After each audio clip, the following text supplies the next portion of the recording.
Assalomu alaykum hurmatli metallurglar, aziz obunachilar, barchalarimiz bugungi mana shunday ajoyib yana bir to'g'ridan to'g'ri onlayn orqali ko'rishib turganligimizdan xursandmiz.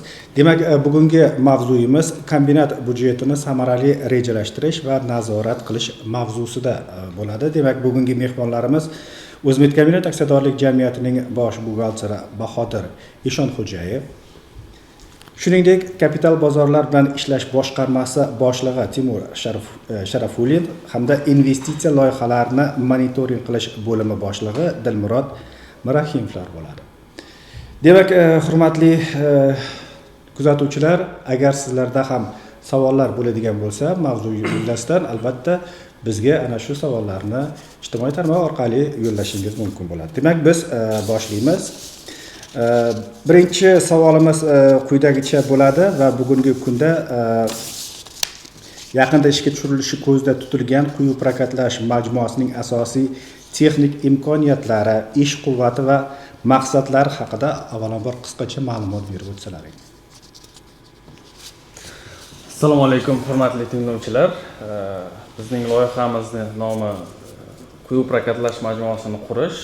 Bu loyiha doirasida biz 2020-yildan beri qurilish ishlarini olib boramiz va loyiha doirasida dunyoning eng nufuzli metallurgiya asbob uskuna yetkazib beruvchi korxonasi Danieli bilan shartnomalar imzolangan va qurilish montaj ishlarini bajarish uchun Turkiyaning Renaissance Holding korxonasi bilan shartnoma imzolangan. Va hozirda qurilish ishlari bajarilgan va loyiha ishga tushirilmoqda. Loyiha yiliga 1 million tonna miqdorida istiqbolda prokatlangan lis o'ramlarini ishlab chiqaradi va natijada kelajakda 2026-yildan boshlab O'zmedkombinat ishlab chiqarish hajmini 2 baravarga oshiradi. Bu degani moliyaviy natijalarimiz ham, moliyaviy holatimiz ham 2 baravarga kuchayishi kutilmoqda. Bahodir aka, navbatdagi savol sizga bo'ladi. Mana shu soliq to'lovlari bo'yicha hukumat tomonidan qanday qonuniy hujjatlar ko'zda tutilgan? Assalomu alaykum hurmatli tinglovchilar. Ushbu masala bo'yicha quyidagilarni ma'lum qilaman.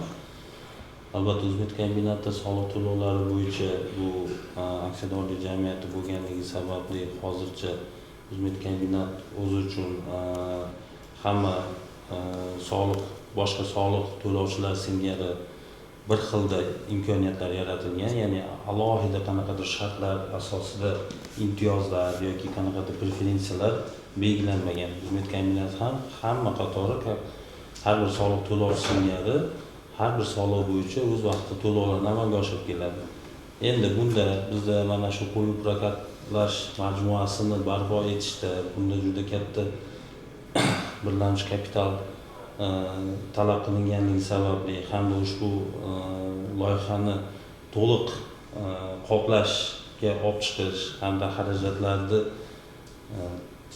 tarnaqdagi xarajatlarni kamaytirish va raqobatda o'sha chiqargan mahsulotimizni bozorda raqobat bordorligini ta'minlash maqsadida bir qator prezidentimiz tomonidan qarorlar chiqarilgan. Ushbu qarorda quyi prokatlash majmuasiga erkin iqtisodiy zonadagi belgilangan imtiyozlar berilishi belgilangan. Bunda o'sha mahalliy soliqlardan ozod qilinishi hamda investitsiya kiritilgan investitsiyaning summasiga qarab 10 yilgacha foyda solig'idan ozod qilinishi belgilangan. Bu bilan ushbu quyi prokatlash majmuasini kelajakda mana 2026-yildan to'liq o'zi mana shu dastlabki hozirgi ishlab chiqarishga tayyorlash jarayoni yakunlangandan keyin ishga tushirilgandan keyin mahsulotimizni bozorda raqobat bordorligini ta'minlashda juda katta yordam beradi. Rahmat. Timur, mana ijtimoiy tarmoqlar orqali barcha kuzatib boryapti. Kombinatimiz rahbari boshchiligida turli xorijlarga borib, shartnomalar imzolanib kelinyapti. Shu haqda ikki og'iz gapirib o'tsangiz. Rus tilida gapirsam? Rus tilida ham bo'ladi. Если говорить о международном сотрудничестве, нужно выделить то, что недавно визит в Великобританию, в Лондон, где был подписан кредитный договор с крупным английским банком, Standard Chartered Bank, на сумму 132,5 миллионов евро. Этот кредитный договор подписан на 7 лет с очень низкой ставкой процентов. И сразу хочу сказать, многие, когда услышали эту новость, мне тоже задавали вопросы, что почему Узмедкомбинат опять вот в долгах, еще больше долг берет, еще больше кредит берет. Я хочу сказать, что благодаря этому кредиту мы досрочно погасим краткосрочные кредиты местных банков, и это наоборот будет в плюс комбинату. Это не увеличит кредитную Да, нагрузку. снижает финансовые расходы. Да, это благодаря этому кредиту, во-первых, мы снизим расходы по процентам, во-вторых, 2 года мы не будем выплачивать основной долг. Если сейчас каждый месяц нам нужно выплачивать и проценты, и основной долг, потому что очень много краткосрочных кредитов, которые были получены в прошлом. Мы сейчас 2 года будет передышка, и 2 года позволит нам дальше развивать завод и усилить финансовую устойчивость. Rahmat. Dilmurod, mana sizni ham ko'p kuzatdik, ko'plab davlatlarda yirik kompaniyalar bilan mana shu kombinatimiz rahbari bilan birgalikda borib kelyapsizlar va bu borada qanaqadir ijobiy natijalar bo'lyaptimi? Albatta, xorijiy banklar, xorijiy korxonalar bilan muloqotlarda doimiy olib borish kerak, chunki O'zmedkombinat har doim yanada rivojlanish, yangi yutuqlarga erishishga harakat qilish kerak. Bu borada biz boya aytib o'tilgandek, mana biz уже Italiyaning dunyoning eng nufuzli korxonasi Danieli bilan ishlarni boshlaganmiz. Juda ham yaxshi hamkorlik o'rnatilgan va kelajakda biz ko'ryapmiz boshqa loyihalarda ham birgalikda ishlash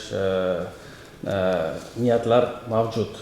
Shu borada har doim menimcha har doim O'zmedkombinat yangi hamkorliklarni, yangi tanishuvlarni o'rnatishga harakat qilish kerak, chunki bu kelajakda yordam berish imkoniyati mavjud bo'ladi. И еще хотел добавить, что xalqaro partnerlar o'zlari bekobodga kelmaydi hech kim. Realizm bo'lishimiz kerak. Biz o'zimiz bormasak, o'zimiz отношения tuzmasak, hech kim mana sizga zo'r kontrakt, mana sizga pul bekobodga kelmaydi, mana shu adres qidirib. Biz o'zimiz borishimiz kerak, o'zimiz mana shunaqa отношения tuzishimiz kerak.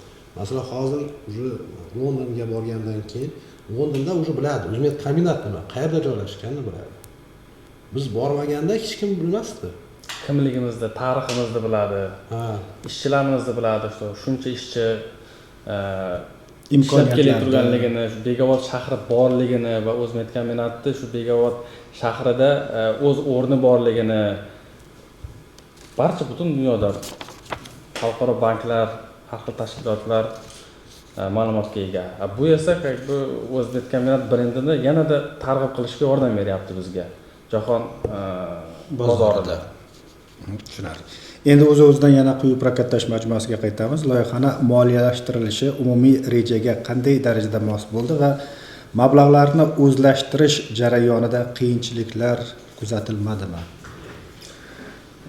Endi ushbu investitsiya loyihani oladigan bo'lsak, albatta loyiha davomida har xil qiyinchiliklar bo'ldi, lekin moliyalashtirish jarayoni hech qachon to'xtab qolmadi va uzluksiz davom etdi. Bizning mana partnyorimiz Danieli korxonasi, Renessans, Turkiyaning Renessans korxonasi qurilish ishlarini to'xtovsiz olib bordi va asbob uskunalar ham barchasi kelib turib o'rnatildi. Loyiha tugadi. Umumiy olib qaraydigan bo'lsak, hozir 95% ga loyiha moliyalashtirilgan. Endi faqat shu sinov asbob uskunani sinovdan o'tkazish jarayonlari qolgan va o'shalar davom etmoqda va keyingi yil yakunlanadi. Va qolgan garantiya to'lovlari bu keyingi yilni o'rtasigacha sekin to'lab borilishi rejalashtirilmoqda. Rahmat. Demak, mana hozir bizda obunachilarimiz, kuzatuvchilarimiz tomonidan ham savollar keldi. Demak, hozir shulardan birini o'qib eshitiraman. Bahodir aka, aynan adashmasam sizga tegishli.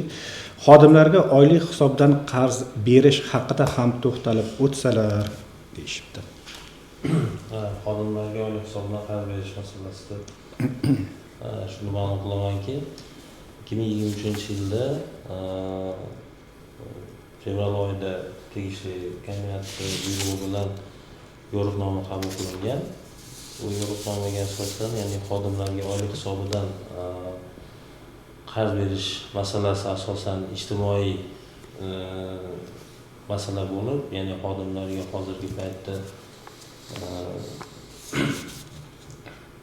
albatta mana xodimlarni farzandlarini o'qishi yoki o'zini o'qishi yoki qanaqadir o'sha yaqin oila a'zolarining betob bo'lgan ular davolanish munosabati bilan hamda Alloh ko'rsatmasin mana shu uyda yuz bergan turli xil baxtsiz hodisalarni natijasini yengillashtirish uchun shu qarz berish bo'yicha yo'riqnoma ishlab chiqilgan va qabul qilingan.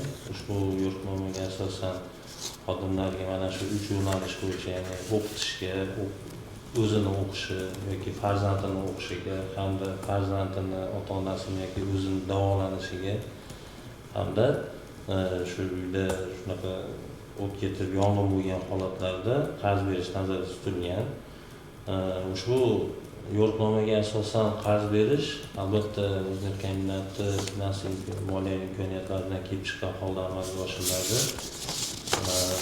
Hozirgi holat moliyaviy holatda ozgina taqchillik sezilayotgan bo'lsa-da, chunki mana katta quyi prokatlash majmuasini loyihalashga katta miqdorda investitsiya kiritildi. Shu holat bo'lsa-da, lekin kombinat rahbariyati tomonidan, ya'ni albatta bu qarz masalasi asosan ijtimoiy masala bo'lganligi uchun bu qarzni berishni to'xtatmadi. Ya'ni hozirda xodimlarda farzandlarning kontrakt pullari hamda og'ir kasalliklar katta miqdorda pul talab qilinyapti. Shuning uchun ushbu qarz mablag'larini qarzni berish yo'riqnoma to'xtatilmasdan saqlab qolinib, hozirda berib borilyapti. Bundan asosan o'sha tegishli bo'lgan hujjatlarni myuzbeksteel.uz portaliga joylashtiradi. Bu narsa bizda avtomatlashtirilgan.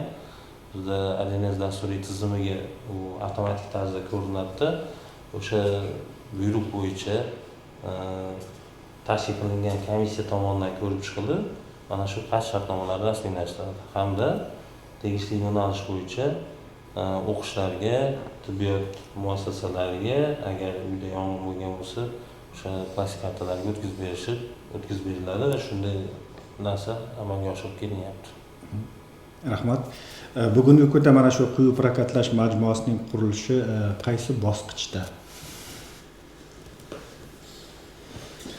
Endi bu savolga bir necha bor oldindan o'tdik, aytildi.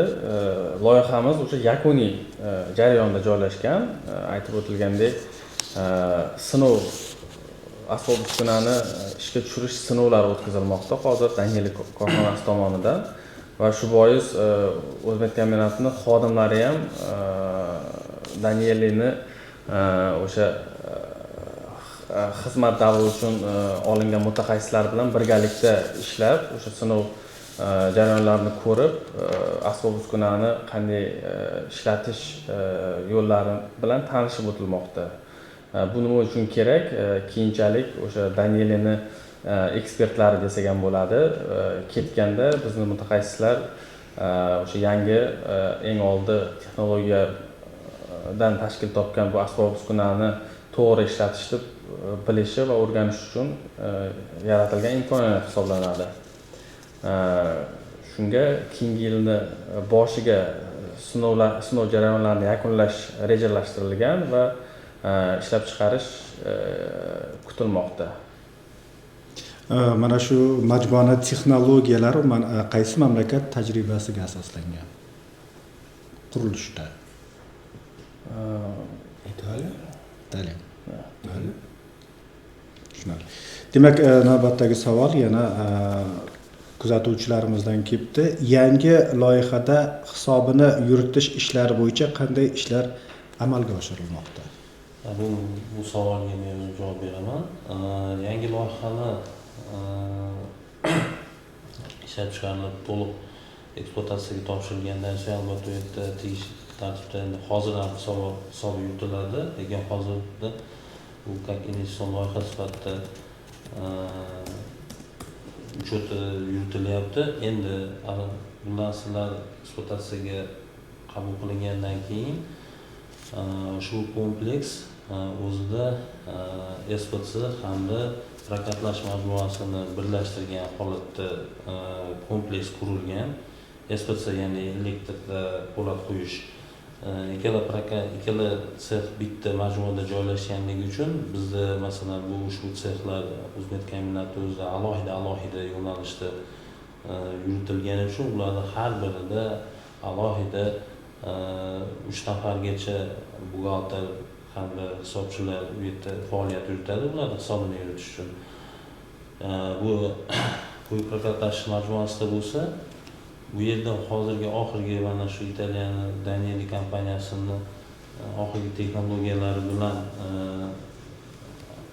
asosiy uskunalar o'rnatilganligi, ularda avtomatizatsiya jarayoni imkoniyati mavjudligi sababli hozir biz IT departament bilan bu narsa to'g'risida ishlayapmiz hamda bu yerda 5 ta yo 6 ta buxgalter emas, balki shu avtomatlashtirish jarayoni yuqoriligi sababli hozircha 2 ta buxgalterni bu yerda nazarda tutyapmiz hisobini yuritish uchun.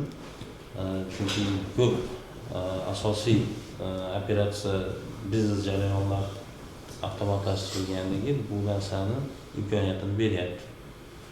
Bu narsa doimiy ravishda takomillashtirib boriladi hamda o'sha kunlik hisobotni onlayn rejimda ko'rish imkoniyatini yaratishga olib keladi. Rahmat. Maqsadimiz shu. Rahmat. Demak, O'zbekkombinat aksiyadorlik jamiyati qaysi banklardan kredit olyapti va bu yangi qarzlar yukini oshirmaydimi? Men prinsipi rus tilida javob berganman, endi Jamurod o'zbek tilida hammaga tushunish uchun takror bering. O'zbekkombinat AJ har doim oldindan mahalliy banklardan kredit mablag'larini jalb qilib kelgan, investitsiya loyihalarini amalga oshirish uchun va aylana mablag'larni to'ldirish uchun. Lekin ilk bor 2023-yilda biz Amerikaning Citibank bankidan $100 million miqdorida aylana mablag'larni to'ldirish uchun kredit jalb qildik. Bu kredit 1 yilga berildi va juda ham past va hech qanday garovsiz va qat'iy garovsiz va davlat kafolatisiz to'g'ridan-to'g'ri O'zbekkombinatning o'ziga berildi. Bu endi mana shu O'zbekiston Respublikasida olib borilayotgan siyosat, shaffoflik, ochiqlik va o'sha xalqaro bozorlar bilan hamkorliklarni o'rnatish natijasi hisoblanadi va shu olib borilayotgan ishlar natijasida ham O'zbekkombinat o'zi xalqaro bozorga chiqib va to'g'ridan-to'g'ri o'sha xalqaro moliya institutlaridan pul jalb qilish imkoniyati borligini ko'rsatib bera oladi. Va o'sha kreditni birinchi marta olganimizdan so'ng mana bizning eng yirik loyihamiz quyuq prokatlash majmuasini moliyalashtirish maqsadida biz Standard Chartered, Angliyaning, Buyuk Britaniyaning Standard Chartered bankidan uzoq muddatli past foizli yana qaytarilib o'taman, o'sha davlat kafolatisiz va qat'iy garovsiz to'g'ridan-to'g'ri kredit jalb qildik.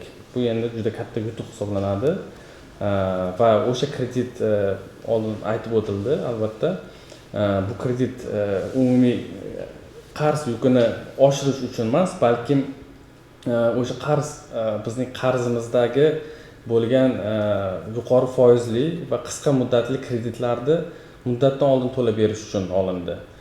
Bu borada biz o'z kredit hajmimizni qanday bo'lsa o'shanday qoladi, lekin biz qimmat kreditlardan voz kechamiz va natijada biz moliyaviy xarajatlarni qisqartiramiz. Bu 2026-yilda juda ham yaqqol ko'rinadi bizning moliyaviy natijalarimizda, hisobotlarimizda va o'ylaymizki, O'zmet kombinati xodimlarini yashash tarzida ham yaxshi o'zgarish olib keladi. Mana shu olib borilayotgan ishlar. Va kelajakda endi O'zmet kombinati AJ shu yo'nalishda davom etmoqchi va yangi boshqa investitsiya loyihalarini ham amalga oshirish jarayonida albatta shu xorijiy banklar bilan ishlashga harakat qilamiz va yanada past foizli va shartlari juda yengil bo'lgan kreditlarni jalb qilishga harakat qilamiz. Mana shu quyi prokatlash majmuasi foydalanishga topshirib bo'lingandan keyin to'liq yana yangi loyihalar ham rejalashtirilganmi? Albatta, biz endi O'zmet kombinati 80 yildan beri faoliyat olib bormoqda va bu tarixida juda ham ko'p loyihalar qilingan, hech qachon to'xtamaydi deb o'ylayman va mana shu yangi loyihamizni ishga tushirish paytiga уже biz yangi loyihalarni albatta rejalashtirilyapmiz.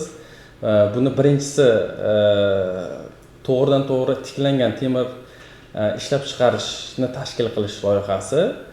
Bu loyihani nimaga qilyapsizlar deb so'rasalaring, endi hamma biladi, O'zmet kombinati AJ o'z ishlab chiqarishida o'sha metal parcha chiqindilaridan foydalanadi va boshqa o'sha rudadan olingan to'g'ridan to'g'ri tiklangan temir yoki issiq holda biriktirilgan temir xomashyosidan foydalanadi va O'zbekiston Respublikasidagi o'sha metal parcha chiqindilarini shakllanishi juda ham qisqa va kam bo'lganligi sababli O'zmet kombinat yanada o'z ishlab chiqarish quvvatlarini oshirish uchun boshqa alternativ xomashyo yo'llarini o'ylab ko'rish kerak. Shu borada endi mana shu loyihani amalga oshirishga qaror qilindi. Bu loyiha natijasida yiliga kamida 600 ming tonna o'sha to'g'ridan to'g'ri tiklangan temir xomashyosi ishlab chiqariladi va u xomashyo to'g'ridan to'g'ri O'zmet kombinatiga kelib, pechkamizda o'sha obrobotkadan o'tib, eritilib va tayyor mahsulotga aylantiriladi. Va ikkinchi loyihamiz bizda xabarlaring bor, O'zmet kombinati AJda o'sha armatura va o'sha qurilishda ishlatiladigan metal mahsulotlaridan tashqari yana zoldir prokat sharlari ishlab chiqariladi. Bu sharlarimiz endi O'zbekiston Respublikasining eng yirik korxonalari bu Navoiy kon metallurgiya kombinati, Olmaliq kon metallurgiya kombinatlarida xomashyo sifatida ishlatiladi. O'sha rudani ezib ichidan maydalash ishlarida bizda zoldir sharlarimiz ishlatiladi. Va o'sha ikkita yirik korxonani ishlab chiqarish quvvatlarini oshib borish natijasida biz ham o'sha zoldir prokat seximizni quvvatlarini oshirishga harakat qilishimiz kerak. Shu borada 2026-yilda yangi investitsiya loyiha o'sha zoldir prokat seximizni ishlab chiqarish quvvatini kengaytirish maqsadida loyihani amalga oshirmoqchimiz va natijada biz qo'shimcha 50 ming tonna miqdorida zoldir prokat sharlarini ishlab chiqarishga erishamiz. Hozirgi mavjud quvvatimiz 250 ming tonna bo'lsa, 26-yil yakuniga kelib bu 300 ming tonnaga boradi va barcha talabni o'sha ikkita yirik kon metallurgiya korxonalari tomonidan talabni so'ndirishga erishiladi. Rahmat. Hurmatli mehmonlar, berilgan barcha savollarga ochiq oydin javob berganliklaringiz uchun minnatdorchilik bildiramiz. Kattakon rahmat sizlarga. Hurmatli kuzatuvchilar, sizlarga ham faol ishtirok etganingiz uchun o'z minnatdorchiligimizni bildiramiz va albatta bizning kanalimizga a'zo bo'ling va bizni kuzatib boring. E'tiboringiz uchun rahmat. Salomat bo'linglar. Rahmat.